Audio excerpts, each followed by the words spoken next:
ನಡೆಯಲಿರುವಂತಹ ಮಹಾ ಮತದಾನ 695 ಅಭ್ಯರ್ಥಿಗಳು ಕಣದಲ್ಲಿದ್ದಾರೆ ಈ ಬಾರಿ.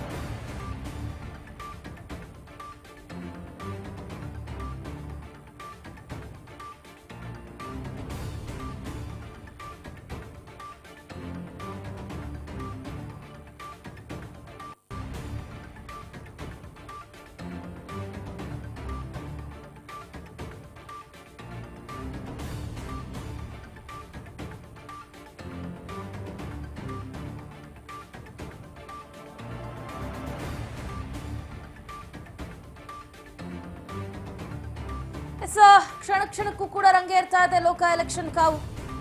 ಮೇ 20ರಂದು 5ನೇ ಹಂತದ ಚುನಾವಣೆ. 49 ಸ್ಥಾನಗಳಲ್ಲಿ 695 ಅಭ್ಯರ್ಥಿಗಳು ಕಣದಲ್ಲಿದ್ದಾರೆ. ಭಾರತದಲ್ಲಿ ಈಗ ಚುನಾವಣೆಯ ಬಿಸಿ ಜೋರಾಗ್ತಾನೆ ಇದೆ. ಕ್ಷಣ ಕ್ಷಣಕ್ಕೂ ಕೂಡ ಕಾವು ಹೆಚ್ಚಾಗ್ತಾನೆ ಇದೆ. ಅದರಲ್ಲೂ ಮುಖ್ಯವಾಗಿ 5ನೇ ಹಂತದ ಚುನಾವಣಾ ಬಹಿರಂಗ ಪ್ರಚಾರ ಅಂತ್ಯ ಆಗಿದೆ. ನಾಳೆ 49 ಕ್ಷೇತ್ರಗಳಿಗೆ ಮಹಾ ಮತದಾನ ನಡೆಯುತ್ತೆ.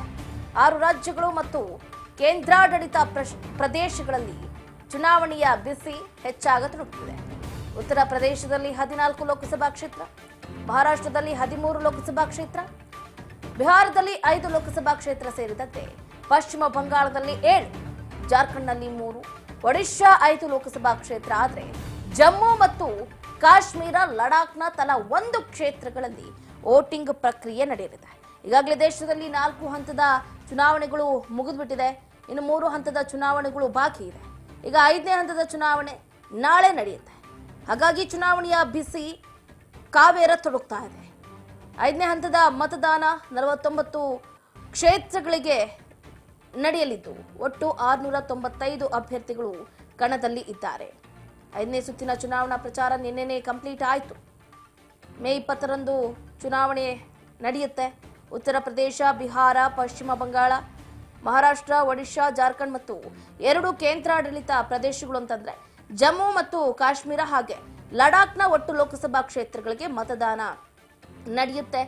5 ಸುತ್ತಿನ ಮತದಾನ ನಡೀತಾ ಇರುವ ಸ್ಥಾನಗಳಲ್ಲಿ ಉತ್ತರ ಪ್ರದೇಶ 14, ಮಹಾರಾಷ್ಟ್ರ 13, ಪಶ್ಚಿಮ ಬಂಗಾಳದ 7 ಮತ್ತು ಬಿಹಾರ, ಒಡಿಶಾದಲ್ಲಿ ತಲಾ 5 ಸ್ಥಾನಗಳು ಸೇರ್ಕೊಂಡಿದೆ. ಇಷ್ಟೇ ಅಲ್ಲದೆ ಈ ಹಂತದಲ್ಲಿ ಜಾರ್ಖಂಡ್ನ 3 ಸ್ಥಾನಗಳು, ಜಮ್ಮು ಮತ್ತು ಕಾಶ್ಮೀರ, ಲಡಾಖ್ನ ತಲಾ 1 ಸ್ಥಾನಕ್ಕೂ ಕೂಡ ಮತದಾನ ನಡೆಯಲಿದೆ. ಚುನಾವಣಾ ಆಯೋಗದ ಪ್ರಕಾರ 5ನೇ ಹಂತದ ಮತದಾನಕ್ಕೆ 695 ಅಭ್ಯರ್ಥಿಗಳು ಕಣದಲ್ಲಿದ್ದಾರೆ. 5ನೇ ಹಂತಕ್ಕೆ ಸಲ್ಲಿಸಲಾದಂತಹ 1586 ನಾಮ ನಿರ್ದೇಶನವನ್ನ ಸಲ್ಲಿಸಲಾಗಿತ್ತು. ಒಟ್ಟಾರೆಯಾಗಿ ಈಗ ಕಣದಲ್ಲಿರುವಂತಹ ಪ್ರಮುಖರನ್ನು ಕೂಡ ನಾವು ಗಮನಿಸಬೇಕಾಗುತ್ತೆ. ಲೋಕಸಭೆ ಚುನಾವಣೆ 5ನೇ ಹಂತದ ಮತದಾನದಲ್ಲಿ ಹಲವಾರು ನಾಯಕರು, ಕಾಂಗ್ರೆಸ್ನ ರಾಹುಲ್ ಗಾಂಧಿ ಆಗಿರಬಹುದು, ರಾಯ್ಬರೇಲಿಯಿಂದ ಈ ಬಾರಿ ಸ್ಪರ್ಧೆಯನ್ನ ಮಾಡ್ತಿದ್ದಾರೆ. ಕೇಂದ್ರ ಸಚಿವೆ ಸ್ಮೃತಿ ಇರಾನಿ ಅವರು ಅಮೇಥಿಯಿಂದ ಸ್ಪರ್ಧೆ ಮಾಡ್ತಿದ್ದಾರೆ. ಲಕ್ನೋದಿಂದ ರಕ್ಷಣಾ ಸಚಿವ ರಾಜನಾಥ್ ಸಿಂಗ್, ಕೈಸರ್ಗಂಜ್ನಿಂದ ಬ್ರಿಜ್ ಭೂಷಣ್ ಶರಣ್ ಸಿಂಗ್ ಅವರ ಮಗ ಕರಣ್ ಭೂಷಣ್ ಸಿಂಗ್, ಆರ್ಜೆಡಿ ನಾಯಕ, ಪಕ್ಷದ ವರಿಷ್ಠ ಮತ್ತು ಬಿಹಾರದ ಮಾಜಿ ಮುಖ್ಯಮಂತ್ರಿ ಲಾಲು ಪ್ರಸಾದ್ ಅವರ ಪುತ್ರಿ ಸರನ್ನಿಂದ ಸ್ಪರ್ಧೆ ಮಾಡ್ತಾ ಇದ್ದಾರೆ. ರೋಹಿಣಿ ಆಚಾರ್ಯ ಹಾಜಿಪುರದಿಂದ, ಚಿರಾಗ್ ಪಾಸ್ವಾನ್ ಮುಂಬೈ ಇಂದ ಸ್ಪರ್ಧೆ ಮಾಡ್ತಿದ್ದಾರೆ. ಉತ್ತರದಿಂದ ಕೇಂದ್ರ ಸಚಿವ ಪಿಯೂಷ್ ಗೋಯಲ್ ಸೇರಿದಂತೆ ಉಪಾಧ್ಯಕ್ಷ ಒಮರ್ ಅಬ್ದುಲ್ಲಾ ಕೂಡ ಕಣದಲ್ಲಿ ಇದ್ದಾರೆ. ಹಾಗಾಗಿ ಬಹಳ ನೇರ ಪೈಪೋಟಿ ಅಂತಾನೆ ಹೇಳ್ಬೋದು. ಬರೋಬ್ಬರಿ 695 ಅಭ್ಯರ್ಥಿಗಳು ನಾಳೆ ಚುನಾವಣಾ ಕಣದಲ್ಲಿ ಸ್ಪರ್ಧೆಯನ್ನ ಮಾಡ್ತಾ ಇದ್ದಾರೆ. ಮತದಾನ ಭರ್ಜರಿಯಾಗಿ ನಡೆಯುತ್ತೆ. ನೋಡೋಣ ಮತ್ತಷ್ಟು ಅಪ್ಡೇಟ್ಸ್